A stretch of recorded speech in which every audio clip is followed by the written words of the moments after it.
Hello, and welcome to the Final Fantasy XIV White Mage Guide. In this video, I'll be covering the abilities, mitigation and rotation of the White Mage job at level 90.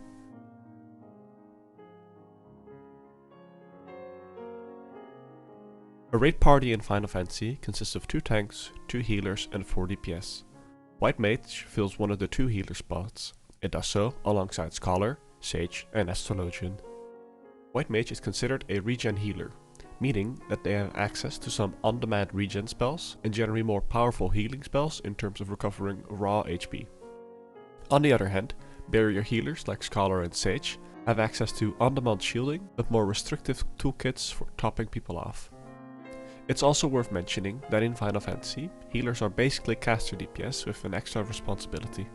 The DPS checks and enrages are balanced around healers contributing around 15% of the total raid DPS. This is why it's important to not only learn how to heal, but also how to DPS. The White Mage job gauge consists of 3 parts. The first part are your blue lilies. These can be spent on healing spells. Every time you spend one of these blue lilies, a third of your blood lily blossoms. Once your blood lily is full, it can be spent on a powerful DPS spell. Alongside these 2 flowers, the stem is a gauge that slowly fills up over the course of 20 seconds in combat. This gauge shows you when you will gain your next blue lily. Let's first go over all the DPS abilities White Mage has access to. Glare is your filler spell. It has a cast time of 1.5 seconds and a recast time of 2.5 seconds. This means that each time you cast it, you can fit 1 OGCD weave in at the end. It also means that you are able to move for a whole second in between each cast. This is called slide casting. Dia is your damage over time debuff. When applied, it deals damage every 3 seconds over the course of 30 seconds. Ensure that this dot is always applied. Holy Free is your AoE button. After casting, an orb of holy energy will explode, stunning all mobs in an 8 yalm radius and dealing a significant chunk of damage. Due to the stun, spamming this in dungeons on trash packs can greatly mitigate the damage a tank takes. Lastly, you have Afflatus Misery. This spell uses a full blood lily to cast and deals a heavy chunk of damage to a target and still considerable amount of damage to all enemies around it. Alongside these GCDs, White Mage has a few OGCDs to help them deal damage. Presence of Mind buffs us for 15 seconds on a 2-minute cooldown. It reduces both cast and recast times during the duration, which in turn allows us to put more DPS spells into our party's raid buffs. Assize is an OGCD that deals damage to all enemies around the White Mage. It also restores 500 mana points and heals all allies for 400 potency. While Assize heals, this spell should almost always be used on cooldown. This is because its mana regen and damage is too valuable to sit idle, as that could result in a misusage over the course of a fight.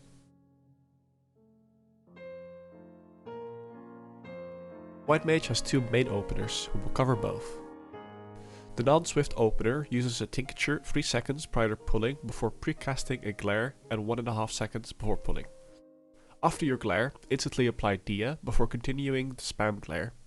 After your second glare, weave in Presence of Mind, and after your third, weave in Assize. The reason why we wait with casting Assize in the opener is so that it lands in the party's raid buffs, which will go out on the 3rd GCD. The opener is slightly more difficult to pull off for the players who suffer from high latency. Here's an example of that opener.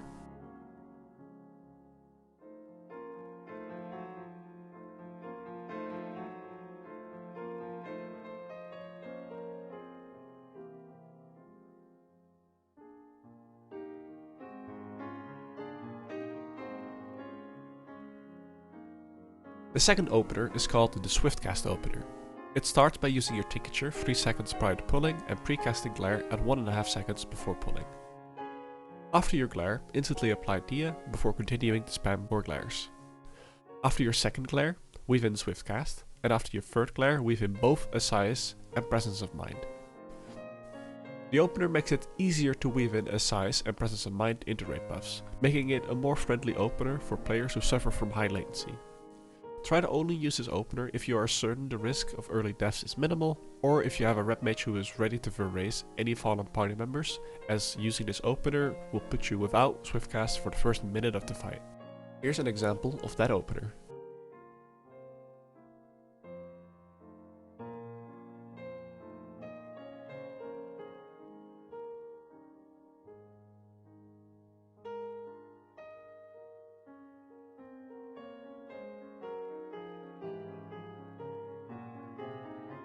After the opener, try to use Glare as much as possible, maintain Dia on the main target at all time, use Assize on cooldown, and ensure your lilies do not overcap by spending blue lilies on their matching healing spells, and doing this gives you access to more of Flayda's Misery cast, which you should try to align with your 2-minute burst. You can look at the cooldown of your Presence of Mind to track when the next 2-minute burst window is coming. It is worth noting that in this scenario where Assize is coming off cooldown and healing has to be done, you could delay your own GCD healing to let Assize cover the healing required. Since all of your lilies are DPS neutral and like Flayda's Misery are also instant cast, they can serve as a great tool for movement. You can use these spells to maintain your uptime. Naturally, White Mage, as a healer, has access to a plethora of healing spells. Let's go over them. Cure 1 is your most basic healing spell. It is a low potency single target heal. This spell also has a 15% chance to grant you the free cure buff, which makes your next Cure 2 cast free to use. Generally, the spell is not used outside of low content. Cure 2 heals for a considerable amount more than Cure 1, however, does cost more mana to compensate. This spell is used if you're out of other single target healing spells and are in dire need to heal a single target. This heal is stronger than Cure 1 and should be used almost always instead of Cure 1. Regen is a high potency heal over time that you can apply to a single target. If the healing you need to do can be done over a longer course of time, then use Regen as it's your strongest single target heal. Flayda's Solace spends 1 blue lily and costs no mana. This spell heals for the same amount of Cure 2. Generally though, blue lilies are spent on the AoE version of this spell we will cover in a moment. This is because the single target tank damage is usually not very high. If this is the case though, do not be afraid to use your lilies on this spell. Medica is your first AoE spell. It heals all party members for a low amount of potency whilst also costing a lot of mana. Outside of old synced content, you will almost never use this spell. Medica's 2 range is slightly bigger and heals for slightly less. However, Medica 2 also applies a weaker version of regen to all players hit by the heal. This makes it our most potent AoE heal. The value of Medica 2 is already greater than Medica 1 in the scenario where Medica 2 is able to do 1 tick of its regen outside of the initial heal. Cure 3 is an AoE version of Cure 2 with a short range. Party members that are close by will be healed for a whopping 600 potency.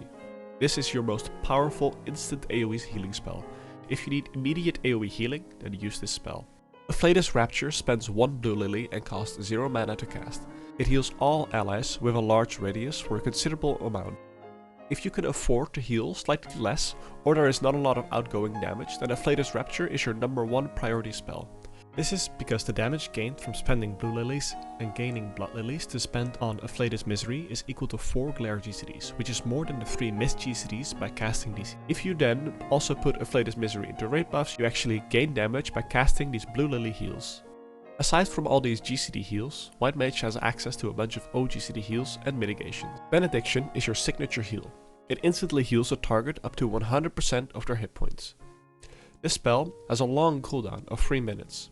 Try to plan out the usage of this ability to match heavy hitting tank busters or to heal up your tank after they use their invulnerabilities. Tetragrammaton is an OGCD that costs no mana to cast. It heals a single target for almost as much as a Cure 2 and has a short cooldown of 60 seconds. This heal is very valuable, so try to use this ability as often as possible. Divine Benison is an OGCD that grants a barrier to any targeted party member or self. This ability holds 2 charges, so you can be relatively free with where you put these barriers without overcapping the cooldown. That said, it has a very short cooldown of 30 seconds, so make sure to spend them before you gain a new charge. Aquaville grants a targeted party member a 15% damage reduction for 8 seconds. This ability is great as its mitigation gets added on top of any other mitigation they already have. You can also use this ability to help the tanks deal with hard-hitting tank busters, large thrash pools in dungeons, or to try to help your caster DPS and physical range DPS survive hard-hitting raid fights, as they are usually the first to fall to them. Asylum is your bubble. When using this ability, you can put down a bubble which creates a zone in which every party member gets healed gradually over time. It also increases healing received by everyone standing in it by 10% over its duration. Since the healing this ability does is so great, you want to make sure to use this to deal with raid-wide damage as much as possible. Plenary Indulgence gives a buff called Confession to all party members. If you then use Medica, Medica 2 of latest Rapture or Cure Free on them, they will be healed for an extra 200 potency, making your AoE heal more powerful. The buff does not get consumed when casting these spells, and you can thus boost the potency of several AoE heals after using the spell. This works great for moments where the raid is taking constant high rate-wide damage. Temperance is the most recognizable ability. You grow 2 massive wings made out of pure light. These wings firstly boost all of your outgoing GCD healing by 20%. It also grants all party members within a large area a 10% damage reduction buff. This ability is incredibly strong and should be used often to help mitigate incoming raid wides and heal up after they hit. Liturgy of the Bell is often referred to as your Lily Bell. This ability is a little complicated, but let's go through it. Using this ability, you place down a Lily Bell at a location, similar to how you would place down your Asylum. This bell rings every single time you take damage, and heals your party members around it for a noticeable amount of health. It can do so 5 times before disappearing. It will also disappear if 20 seconds have passed before the stacks gets consumed. If there are any stacks left over when it disappears, the bell will heal out all of them at once for half of their potency. You can also manually make the bell disappear, forcing it to heal out all of its stacks at half potency instantly. This makes it a very powerful AoE heal. Try to maximize your usage of this ability by taking the initiative and finding nice spots to heal the party with it. Aside from all of these healing and mitigation abilities, White Mage gains access to a few special abilities that didn't really fit in with the rest. Let's talk about these. Swift Cast makes your next spell instant cast. Thin Air is a buff that makes your next spell cost no mana. Make sure to tactically use this on spells that cost a lot of mana, like your AoE heals. This buff also does not get consumed on spells that already cost no mana, like your Lily heals. Raise is your resurrection. Using a large chunk of mana, you are able to raise a fallen party member after a long 8-second cast. You are able to use Swift Cast to negate the long cast time, and Thin Air to save yourself that large chunk of mana, making the spell a lot more reasonable to cast. Asuna is your cleanse. Using this spell removes 1 random cleansable debuff.